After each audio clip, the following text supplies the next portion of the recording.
Good day, ladies and gentlemen, and welcome to the Roku First Quarter 2019 Earnings Conference Call. At this time, all participants are in a listen-only mode. Later, we will conduct a question-and-answer session, and instructions will be given at that time. If anyone should require operator assistance, please press star then 0 on your touchtone telephone. As a reminder, this conference may be recorded. I would now like to turn the conference over to James Samford, Head of Investor Relations. You may begin. Thank you, and good afternoon, and welcome to Roku's Financial Results Conference Call for the first quarter ended March 31st, 2019. I'm pleased to be joined on the call today with Anthony Wood, Roku's founder and CEO, Steve Louden, our CFO, and Scott Rosenberg, the GM of our platform business, who will be available for Q&A. Please be sure to review our shareholder letter, which contains much more detail than we will cover in the introductory remarks. The following discussion, including responses to your questions, reflects management's views as of today, May 8th, 2019 only, and we do not undertake any obligation to update or revise this information. Some of the statements made on today's call are forward-looking and are based on our current expectations, forecasts, and assumptions, and involve risks and uncertainties. These statements include, but are not limited to, statements regarding the future performance of Roku, including expected financial results for the second quarter and the full year of 2019, and the future growth of our business. Our actual results may differ materially from those discussed in this call for a variety of reasons. Please refer to today's shareholder letter and the company's filings with the SEC for information about factors which could cause our actual results to differ materially from these forward-looking statements. You'll find reconciliations of non-GAAP measures to the most comparable measures discussed today in our shareholder letter, which is posted on the company's investor relations website at ir.roku.com.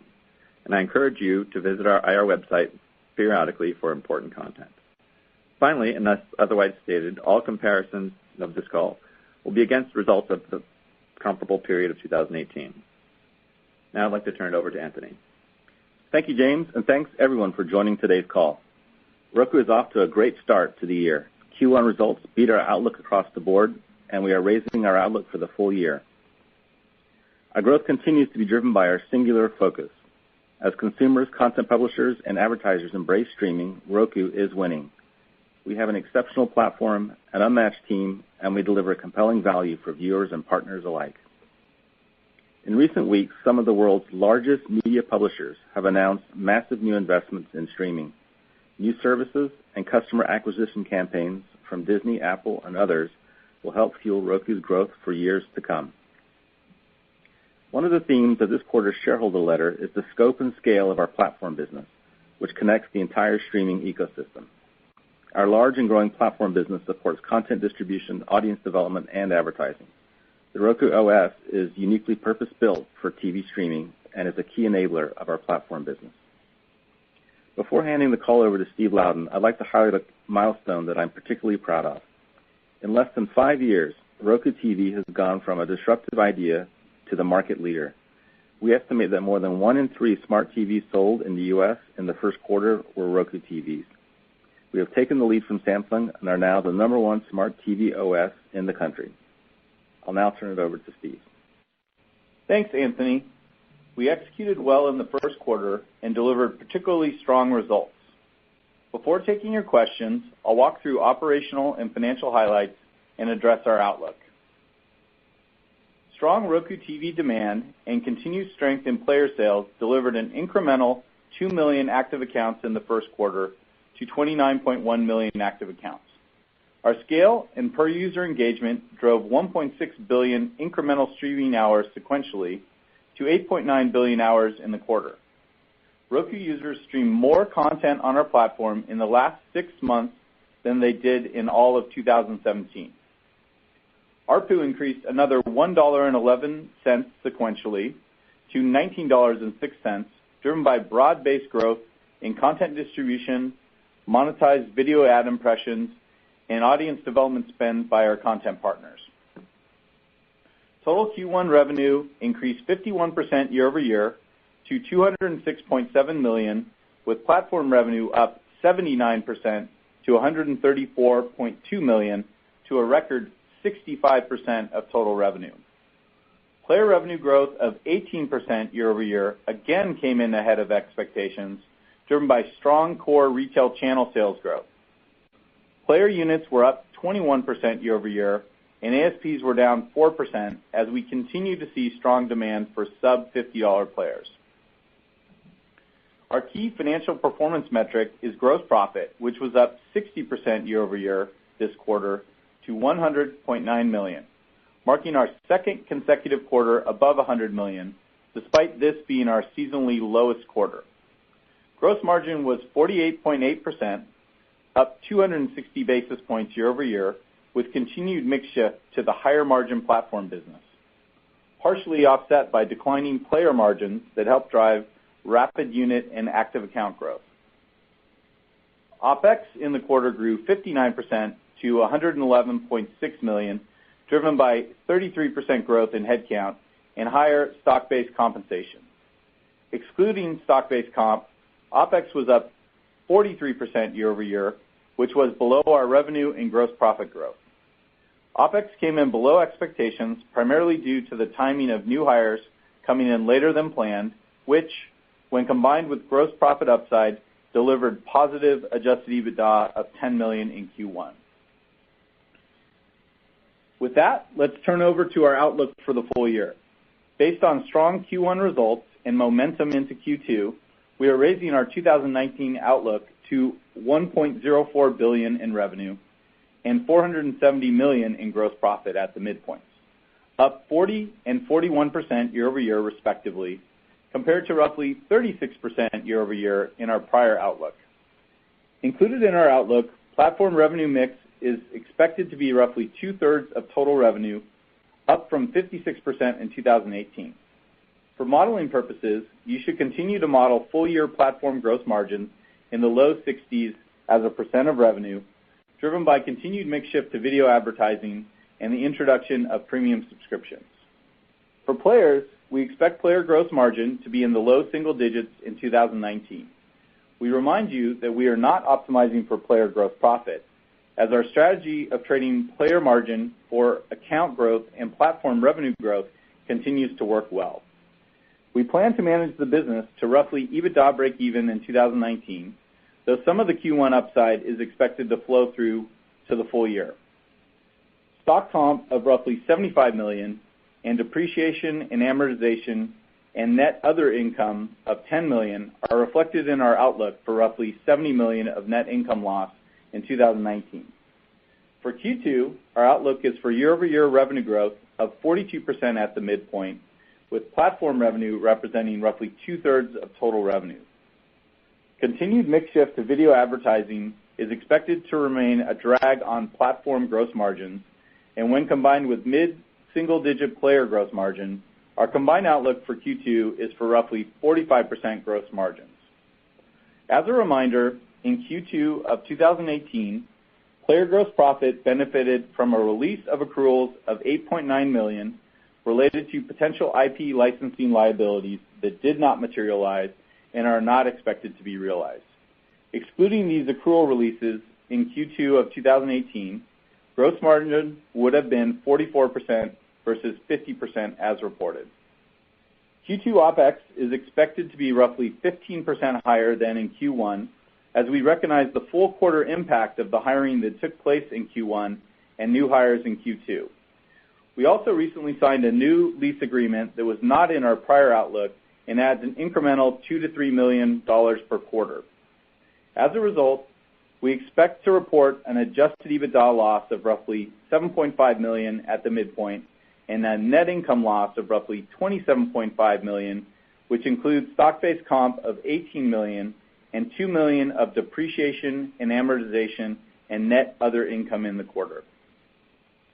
We ended the quarter with $290 million of cash equivalents in short-term investments, which included net proceeds of $98 million from the sale of Class A common stock. Subsequent to the quarter end, we upsized our credit facility by $50 million to $200 million, consisting of a $100 million revolver and $100 million of available term debt, but neither has been drawn. I'll summarize by saying how pleased we are with the performance of the business and the strong momentum we are seeing across the broader streaming landscape that benefits Roku. With that, let's turn over the call for questions. Operator? Ladies and gentlemen, if you'd like to ask a question at this time, please press the star, then the number 1 key on your touch-tone telephone. If your question has been answered or you wish to remove yourself from the queue, you may do so by pressing the pound key. Again, that's star, then 1 to ask a question at this time. Our first question comes from the line of Evan Wingren with KeyBank. Your line is now open. Thank you. I wanted to ask about the platform in the first quarter, what you saw the key drivers as. Looked like we saw some acceleration sequentially, and I think we were facing a tough comparison on the licensing side there year over year. So just wanted to understand the drivers. And then the outlook for the rest of the year does seem to imply a bit of decel, just trying to understand why that might be. And then just finally, what the share gains that Anthony mentioned to 1 in 3 smart TVs, just trying to understand the drivers there and ultimately where do you think that can go to? Thank you. Hey, Evan, this is Anthony. Thanks for the question. Yep, we had a strong quarter with platform revenue up 79%, and the drivers were very broad-based. You know, the industry is increasingly adopting streaming. That's driving a lot of interest in our audience development business, for example, which is where we help partners promote their services. Advertising, monetized ad impressions, you know, more than doubled again in the quarter. And, you know, people are streaming more, and that's driving our content distribution rev shares. Then in terms of the outlook, I'll let Steve talk about that. Yeah, hey, Evan. So, yeah, we're very happy with the pace and trajectory of the business. So we've increased the outlook for the full year, reflecting Q1 as well as, you know, good momentum into Q2. You know, obviously, the closer in we have better visibility, the outlook is, or the, you know, viewpoint into the back half of the year is still forming, you know, in terms of the holiday season. But, you know, we've increased the outlook from, you know, kind of mid-30s sales growth, which was what it was in the prior outlook, to, you know, roughly 40%. So we feel good we're on the right track. But, you know, this reflects kind of the best thinking and the best estimates we have at this time. But we're happy where the business is at. Evan, this is Anthony again. In terms of smart TVs, yeah, I mean, it was a huge milestone for us, you know, becoming the number 1 smart TV OS in the country, in the United States. So that's excellent. And, you know, as a reminder, last year it was 1 in 4 smart TVs sold were Roku TVs. You know, this last quarter, Q1, it was 1 in 3, so a pretty big increase. And, you know, that share increase is coming out of homegrown TV software solutions, right, which is still most of the TVs sold are homegrown solutions built by the TV companies. And that, you know, we really think those, in almost all cases, those solutions are probably uncompetitive, and that we'll just continue to see gains in share of licensed OSs, and we're the number 1 licensed OS. So there's a lot of room to grow. It's a big opportunity. Thank you both very much. Our next question comes from the line of Jason Helfstein with Oppenheimer. Your line is now open. Thanks. Can you talk about the impact of Viacom acquiring Pluto, perhaps the acquisition of Cheddar as well? Because I believe both of those were, you know, there were ad relationships, et cetera. And, you know, will you continue to sell that inventory? When would you see an impact? Because I assume there was something contractual. And then perhaps in situations like that, can the relation shift more to data licensing if they want to sell the ads themselves? So that's question 1. And then question 2, how are you thinking about the pending privacy legislation, particularly CCPA, as it relates to next year, both positively and negatively for the Roku platform? Thanks. Hey, Jason, Scott Rosenberg here. Thanks for the question. I won't comment on the Viacom and Cheddar deals or relationships specifically, except to say that we're excited about the increased investment and focus by major media companies on bringing great free content over the top. When they do this, they ultimately accelerate the consumer move into OTT and expand the economic pie for all of us. We share in their success. We've got a great relationship with these entities, and as a platform, we're uniquely positioned to both help them drive the expansion, the consumption of their services on Roku through our audience development tools, as well as drive monetization through both an ad sales relationship as well as you referenced, a data relationship so that they can leverage some of our data and ad tech capabilities to better monetize. So overall, we view these as good indicators on progress in making more great free content available over the top. With regards to your question about privacy legislation, we continue to watch it closely as we've done with GDPR. In general, we're broadly supportive of things that help consumers control what information is shared. As a platform, we have a first-party relationship with our consumers, which allows them to directly communicate their preferences, what information is shared and used. And we think, in general, this legislation is both good for consumers as well as good for platforms like Roku, who've got a direct first-party relationship. Hey, Jason, this is Anthony. I just want to add, for me, the most exciting thing about the Viacom-Pluto tie-up is the fact that Viacom is taking content that was previously only available through pay TV subscriptions on MVPDs and making it available free over-the-top streaming through AVOD services. And that not only will that drive viewing on the platform, I think it will also help accelerate the shift of ad dollars over to streaming. Thank you. Our next question comes from the line of Mark Mahaney with RBC Capital Markets. Your line is now open. Okay, I'll just ask one question. Anthony, you talked about how these new OTT launches, Apple, Disney, could really help Roku. And I know you've talked about it in the past, but just give us a little bit more updated thinking on why and how that would be and when. So Apple put out, what looked kind of like vaporware, but, that they are going to come out with streaming. Disney put out a really impressive performance, but that's not going to be launching until December. Are there already some sort of commitments to advertise, to market on with Roku? Just talk about why and how and when those will be impactful to Roku. Sure. Well, obviously we can't talk about specific deals, but these new services are absolutely positive for Roku, and we're excited to bring them to our users. For starters, with 29 million active accounts and some very effective audience development tools, we're an increasingly important partner for these kinds of services that are trying to reach viewers, build audience, increase engagement. We have a lot of tools that they can use to do that, and they're buying them. So, and they, of course, it drives interest in streaming. It drives more cord cutters. It just propels the whole industry generally. So it's all very positive for us. Okay. Thank you, Anthony. Our next question comes from the line of Ralph Schackart with William Blair. Your line is now open. Two questions. First, on the quarter, you talked about Roku channel being strong. Just curious if that was driven more from engagement and awareness, or if it was some of the new premium subscription channels driving that. Maybe a question more philosophically for Anthony.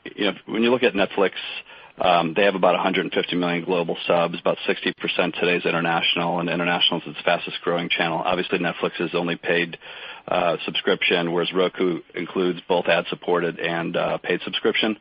You're at roughly 30 million accounts today, and as you're launching internationally, do you think the market opportunity in terms of subs could be as large as international? And just curious on how you think that growth progresses for Roku. Thanks.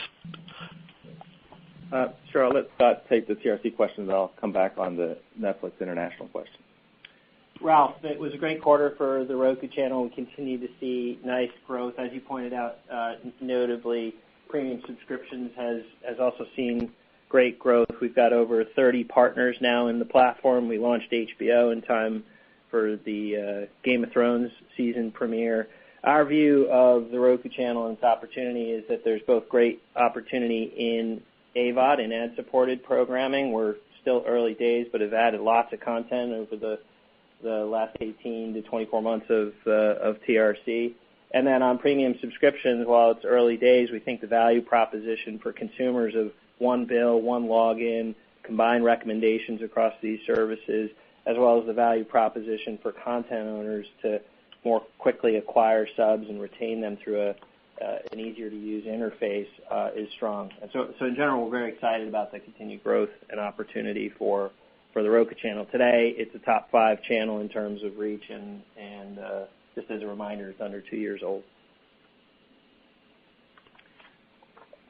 Hey, Ralph, it's Anthony. So, in terms of international, I think in the last quarter newsletter in Q4, we highlighted 4 strategic areas of growth, and one of those was international. It's a big opportunity There's 1 billion broadband households worldwide, and we believe that all televisions worldwide will be switching to a licensed operating system like the Roku OS. And so it's a big opportunity where we are putting resources into it increasingly, but we don't have anything specific to announce this quarter about it. Okay, thank you. Our next question comes from the line of Laura Martin with Needham & Company. Your line is now open. Hi there. Can you hear me okay, you guys? Yep. How's that? So I have 3. Scott, upfronts next week. Last year was the first time Roku went to upfronts, and I'm interested in what you're going to try to achieve this year at the broadcast upfronts for Roku. Secondly, Steve, are you sticking by your break-even EBITDA? It feels like you guys are doing better here. Do you want increased guidance?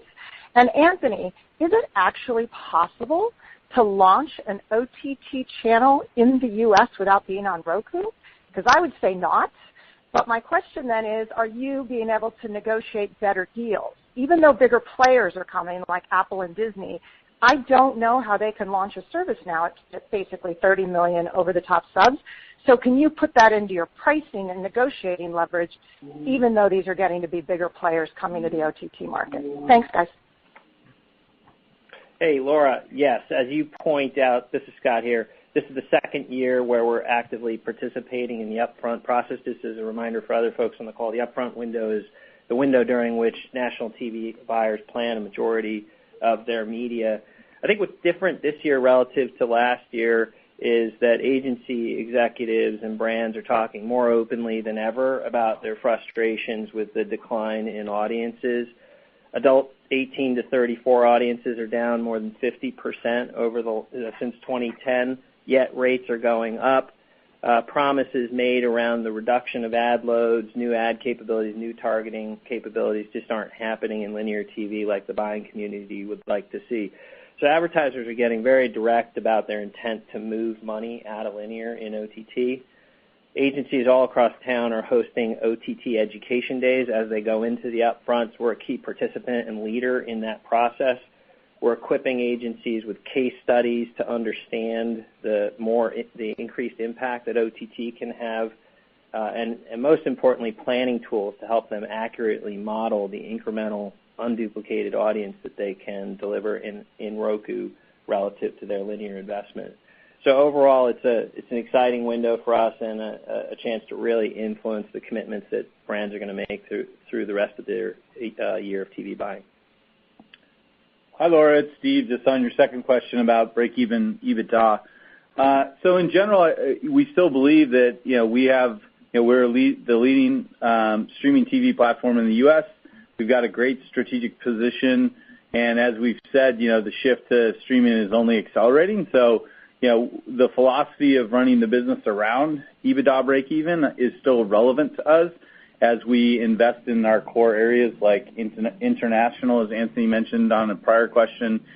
We also talked about the advertising business, the Roku channel for continued expansion of that and growing breadth and depth, as well as the Roku TV program that hit its big milestone of becoming the #1 smart TV operating system.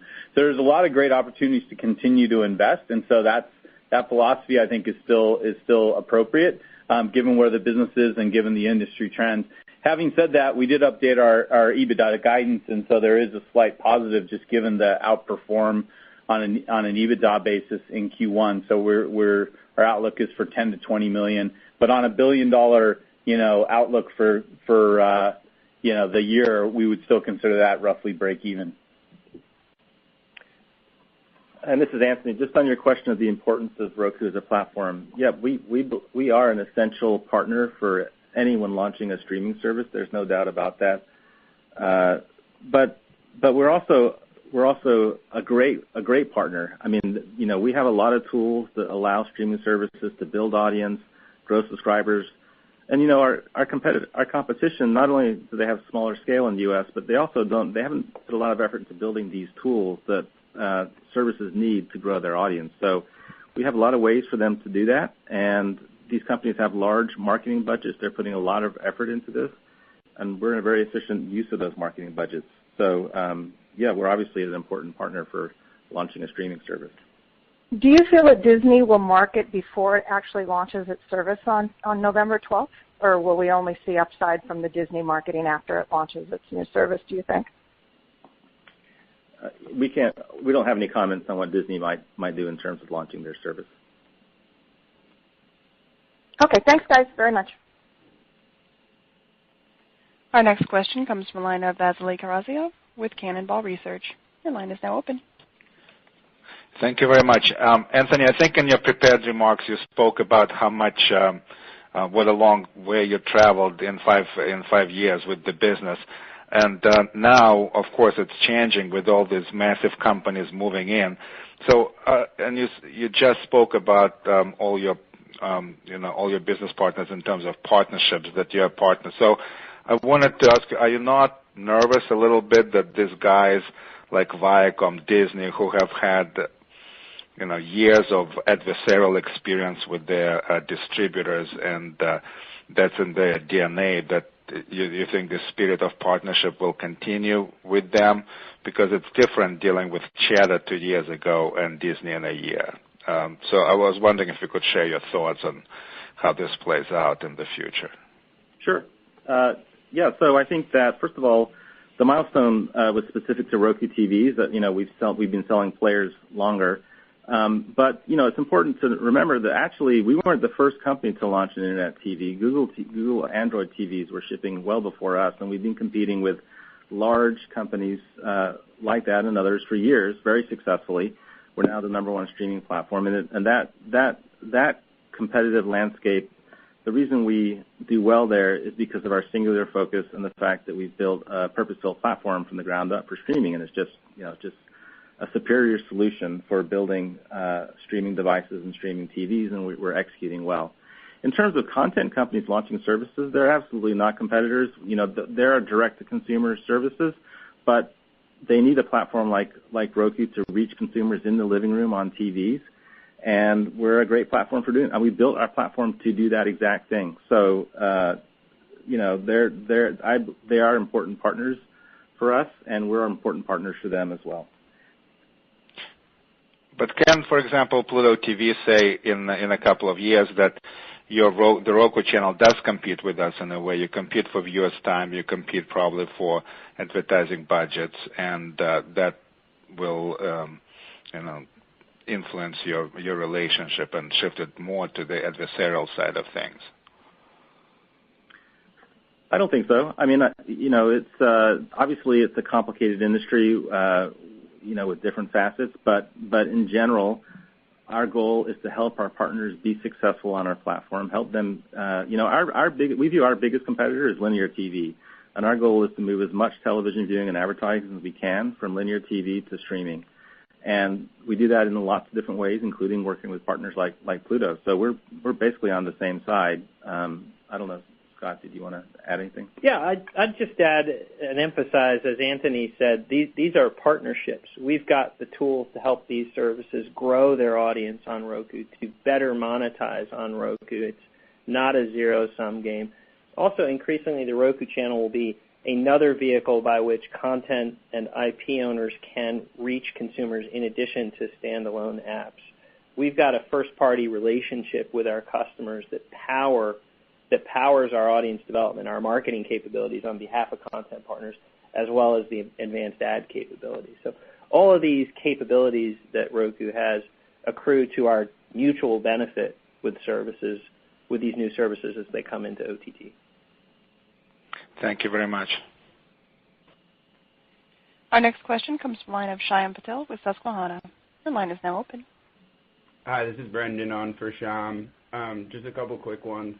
Just in terms of the monetizable ad hours growth, can you guys just talk about some of the underlying drivers there in the quarter and for your outlook? How should we kind of think about sort of increased allocation from content partners versus contribution of TRC or anything else you would call out?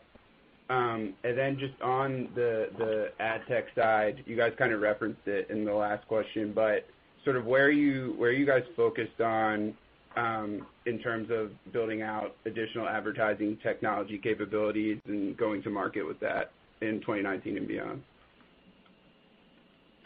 Hey, Brendan, Scott here.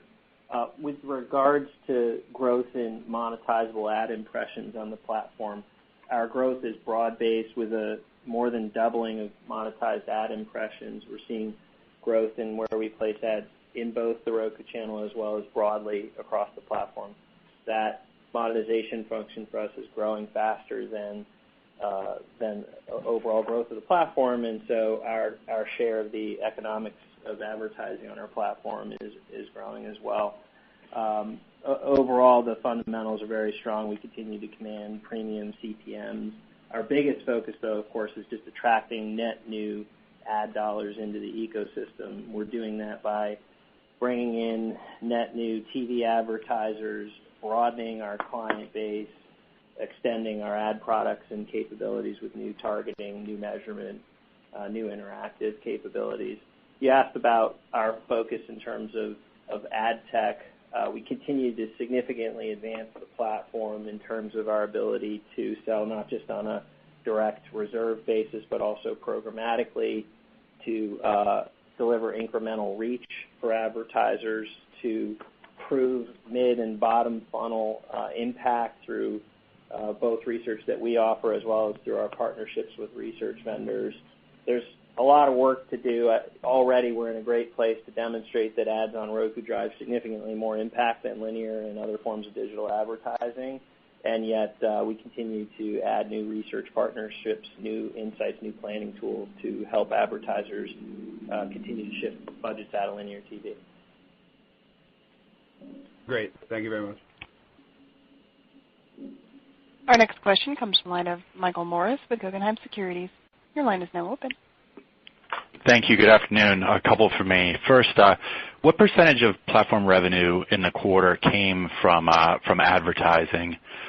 Second, Steve, when you were listing the growth drivers at the platform segment, you referenced content distribution first, and I'm wondering if we should take that to assume or to mean that content distribution was the largest driver of growth in the quarter, particularly relative to advertising. And then third, bigger picture, what is your view of developing or licensing exclusive content for the Roku channel at some point? Thank you. Yeah, hey, Michael, this is Steve. I'll take the first couple, and then others can chime in on the third. In terms of the platform segment, we don't break out the advertising piece, but we have said in the past that it is the biggest component. I mean, the thing to note there is that the robust growth and the overperformance was broad-based amongst those different businesses, advertising, the audience development, and the content distribution. Certainly, my ordering of that was not intended to be a specific prioritization of the biggest driver. They were all great, but certainly the tremendous growth in the Roku monetized video ad impressions has historically been the biggest driver of the platform segment, and we think it's advertising overall is the biggest opportunity with those $70 billion of traditional TV budgets moving over and following viewership over time. But in terms of the how the breakdown works, I think one of the things to just remember is that our agreements and our relationships with the content publishers on the platform are broad-based, and these deals are largely intertwined, right? So there's take virtual MVPDs as an example. There are components about SVOD rev shares or TVOD. They could include access to inventory. They may have audience development spend coming the other way. Sometimes they even include some kind of wholesale purchase of players, and so especially on the platform side, we look at it more on the relationship side with these players as opposed to, a specific sub-segment within there. And then in terms of licensing original content, we have no plans to license original content. In TRC, our focus is on adding more content categories, deepening our content categories, adding live content, adding different business models like premium subscriptions as well as free content. And the big advantage we have with TRC is that we control our platform, so we can integrate it into our user interface. We can make it front and center. We can have a single bill. We can do great targeting. We can make it the best a great aggregation point for content, and that really helps bring viewers to content and content to viewers. Great. And just on the premium subscription portion, was that a material contributor to the growth in the first quarter? It's early days on that. We don't have a specific update, but it's just rolling out now. Okay, great. Thank you very much.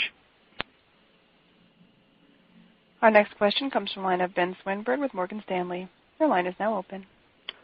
Thank you. A couple for Scott, just sticking on the theme around OTT opportunity and competition.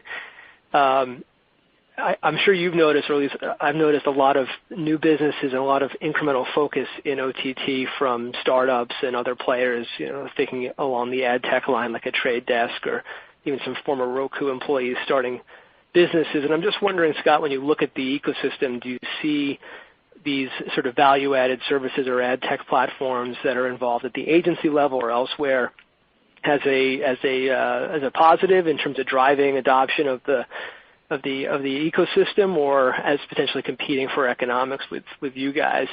And then secondly, I know you're focused on moving linear TV dollars over. That all makes sense. I'm just curious if you think about YouTube at all as an opportunity in terms of shifting dollars. There's a lot of dollars there. There's obviously been some focus on brand safety stuff, and I'm just curious if you ever see Roku positioned as an alternative to sort of the digital video side.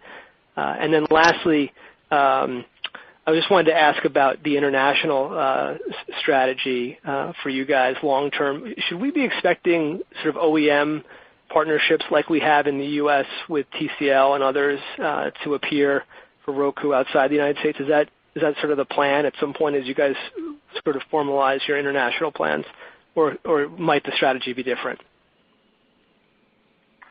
Hey, Ben, I'll take the first two questions and then pass the international question to Anthony. In general, with regards to your question about all the activity around ad-supported viewing and OTT, we view it as a net positive, as bringing net more great content to Roku, driving consumer attention, raising awareness, creating opportunities for advertisers. And of course, when that content comes to Roku, we participate in the economics of that content. So in general, we're excited about it. And as a platform, we add tremendous value to their efforts on the Roku platform, both in terms of being able to market and grow their audience on Roku, as well as help them monetize through ad sales and data relationships. So in general, we're excited to see that, and our focus as a company is in moving people out of linear TV into OTT, and we view these services as helping accelerate that trend. We are, as you point out in your second question, very focused in helping TV advertisers reallocate their TV spending, but that's not the end of the opportunity for us. There are a lot of digital video dollars spent throughout the ecosystem that often are also looking for a better home, whether because it's long form, it's premium content, it's in the living room, it's brand safe. And so that is also part of our ad strategy, is to be engaged with direct-to-consumer brands, digital-first brands, helping bring them to the Roku platform and invest. At the end of the day, our strength, our power as a platform comes from our first-party relationship with customers, from control of the OS and the ad stack, from our broad reach across the ad ecosystem. And so, again, back to your first question, we view those capabilities as helping us to participate and benefit from all this increased activity in AVOD OTT. This is Anthony. In terms of international, I don't have much to add except to say that Roku TVs are currently available in Canada and Mexico, as well as the United States, and that we believe that every smart TV needs an operating system, and that's an important trend that we're part of, and there's obviously a big opportunity internationally. Thank you.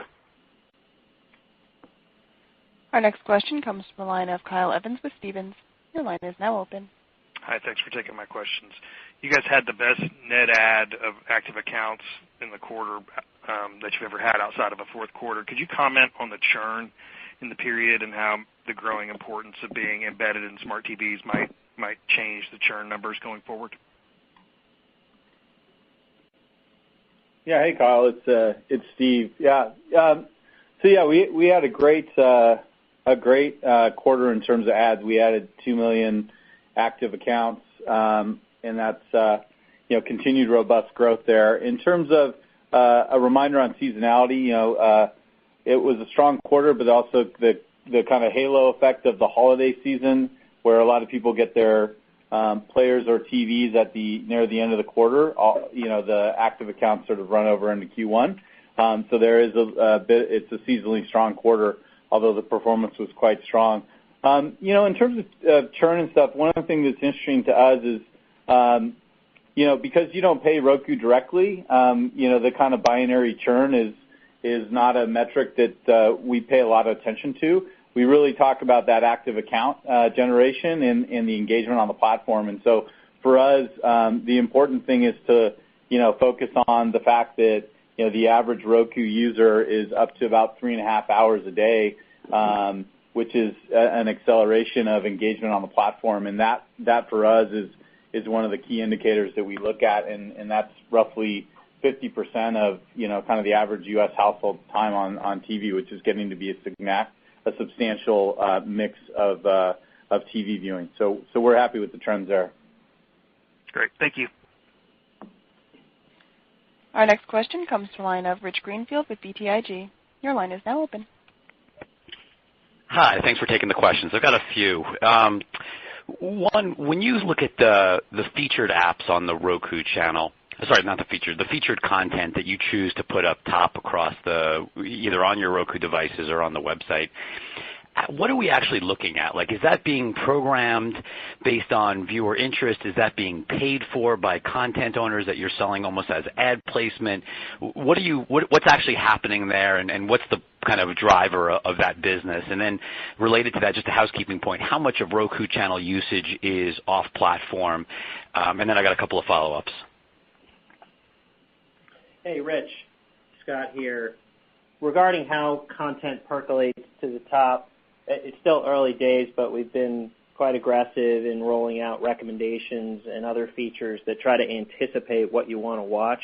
And so in general, the content that you see in the Roku channel is optimized based on our machine learning-driven estimates of what you're likely to watch. We've seen good success in those algorithms driving increased engagement. And we have a lot of interesting work we're doing on that going ahead.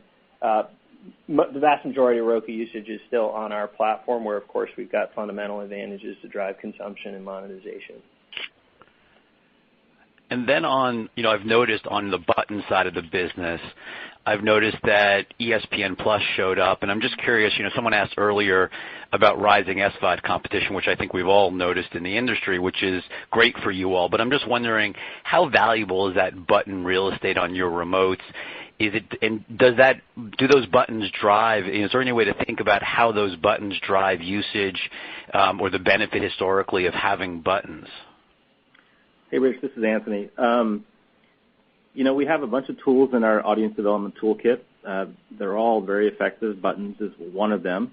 There's 4 partner buttons per remote. They sell out. They're in high demand, and they do work. We've done a lot of tests to gauge the increase in signups, increased engagement from having a button, and they're well worth it. We don't disclose what the rate card is for buttons.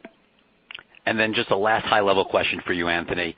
As I look at the most watched Roku channels in any given day that you publish on your site, it looks like an increasing percentage of the top most watched apps are vMVPDs, with YouTube for the first time showing up in the top 8. Just wondering, how do we think about vMVPDs rising in overall usage? Is that a net positive for Roku versus the kind of AVOD applications, a negative? I just don't know how to think about the relative size of those moving up versus others moving down. Yeah, it's a great category for us. It continues to grow healthily as consumers cut the cord and they look for other options, other bundles in OTT. Those are great relationships for us because all of those parties, all the virtual MVPDs are very much in user acquisition mode, and so they work very closely with us to drive consumption of their platform. with regards to your observation that they're percolating up in terms of popularity, the general usage pattern of those services is they drive very intense usage once a consumer subscribes to them, and it's additive on top of whatever the consumer is doing on their Roku device before they subscribe to that virtual MVPD service. One thing we've noticed that's interesting is that virtual MVPD users also watch a lot of other streaming services as well. It's not their behavior is different than when they were a traditional pay TV customer. Yeah. It really does, though, fill out the diet of what consumers are looking to watch in TV. It services that appetite for live TV viewing, for sports, and it sort of seals the deal for the consumer cutting the cord and moving all their viewership to Roku. But the point that Anthony's trying to make, just to be clear, is that if you were to, let's just say, if you watched 100 hours of TV in the linear world, you shift to a vMVPD, you watch your vMVPD on Roku, but you also watch a lot of other channels, and so your actual linear viewer usage may go down, but Roku benefits because you also end up watching all of these other applications on Roku. Absolutely. Yep, that's right. Thank you very much. Our next question comes from the line of Mark May with Citi. Your line is now open. Thank you. Appreciate it. I don't think this has been asked yet, but if so, just let me know. In terms of new accounts in the quarter, can you talk about how much of them came from connected TV deals versus standalone players? And are there any segments of the TV OEM industry that you feel like Roku under indexes in, meaning where you think you have a particular, opportunity to grow your share? I don't know if it's based on, premium SKUs versus non-premium or however you might look at it. So sort of those two questions kind of on the TV market. And then on the platform gross margin and gross margin outlook, for quite a while now, you guys have been guiding to kind of the incremental 50% margin, that was a trend there for a while, but the last 2 quarters, it's been in the high 60s and close to 70. To get to the low 60s on a full year basis, it's got to really kind of trend down pretty dramatically. So what is going to change over the next couple of quarters versus what you've been seeing the last, at least 2 quarters? Thanks. This is Anthony. I'll take the first two. So in terms of the new account mix, it's still roughly half of new accounts coming from TVs and half coming from players. TVs historically have been the fastest growing part of that. In terms of the TV OEMs and other under indexed areas, I would say that we started, when we first got into the business, we started with more entry-level TVs and more 2K TVs. And over time, we've continued to move, when I say we, I mean us with our various OEM partners, have continued to move up market. The percent of TVs that our partners sell that are 4K TVs is generally growing. There's now lots of different SKUs, include, traditional good, better, best, and the best Roku TVs are excellent picture quality. They compete with the best brands picture quality. So moving upstream. And then, another important factor is that if you look at the TV market for OEMs, those OEMs that are not licensing Roku TV are almost all losing market share. And Roku's OEMs are gaining in market share. So that's another trend that's just helping us as time goes on as well. And then number 3, I think sounds like that's a Steve question. Yeah, so just on the platform gross margin, the two pieces that we talked about, which can put pressure on the platform gross margin are, the video ad business that tends to be at a 50+% margin, and as that continues to grow, and we mentioned now for the last couple quarters about the Roku monetized video ad impressions more than doubling, so certainly that is a fast-growing piece of the business. And then the other piece, which again, it's early days, but has a very different margin structure because it's the premium subscription business, because it's handled on a gross basis, and then the payment to the content provider is considered COGS. that can have a potential effect as well. So, those are two factors that are included in our outlook, and that we think are, have the potential to drive the platform margins down over time. But, it's obviously the company margins have been ticking up over time, and we're very happy to keep mixing into that faster growing, higher margin platform business. Can you talk about why those factors haven't impacted platform margins the last couple of quarters, though? Well, premium subscription businesses is just in the process of launching, so that is a new piece. And like I said, it's early days, and so the rate of growth and how big that becomes this year versus down the road is an unknown. So that can change the things. And then I think, frankly, it's a great problem to have. But we've had, like we said this quarter, we've had great growth on the advertising front, but also very strong growth on audience development and content distribution, and those are extremely high margin businesses. And so the mix of those things have kept the margins higher than what we would have expected. But I'll take that problem any day. All the different pieces are working really well together, and again, they're connected with our relationship with these different content publishers. Great, thank you. Our next question comes from the line of Chaim Siegel with Elazar Advisors. Your line is now open. Hi, guys. Congratulations on a great quarter. Talking about the EBITDA that you raised your estimates this year, looking out to next year and kind of the trends with the gross margins and revenues, I'm just wondering if you could talk about profitability going into next year. Looks like that you have some leverage going in your favor. Yeah, this is Steve. We haven't provided specific EBITDA guidance for 2020 and beyond. As I mentioned earlier, we think given our leadership position, given the trends in the industry and the strategic positioning that we have in the middle of all these trends, that continuing to invest in the business is appropriate. But certainly, the business has been accelerating on a revenue basis. We have very robust gross profit, but we have a lot of great areas to invest that we think pay long-term great returns. So for 2019, we think running at adjusted EBITDA break even roughly is the right case. However, we do think that over time, and again, we haven't provided specific guidance for 2020 right now, that there is a lot of leverage in the business. As I mentioned, mixing into a faster growing, higher margin platform business is a great long-term position for the business, and there's a lot of leverage in that business model overall as we continue to grow.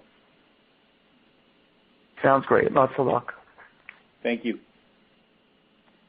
I'm showing no further questions in queue at this time. I'd like to turn the call back to Anthony Wood for closing remarks. Thanks. I just want to say thanks to everyone for joining today's call.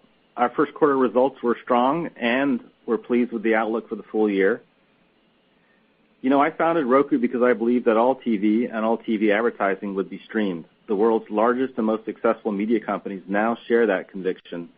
We're excited to help their new services connect with the millions of avid streamers who use Roku today, as well as the millions more who will become active accounts in the future.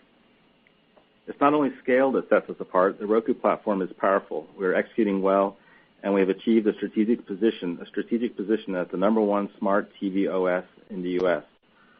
So again, thanks for your support and happy streaming. Ladies and gentlemen, thank you for your participation in today's conference. This concludes the program, and you may now disconnect. Everyone, have a great day.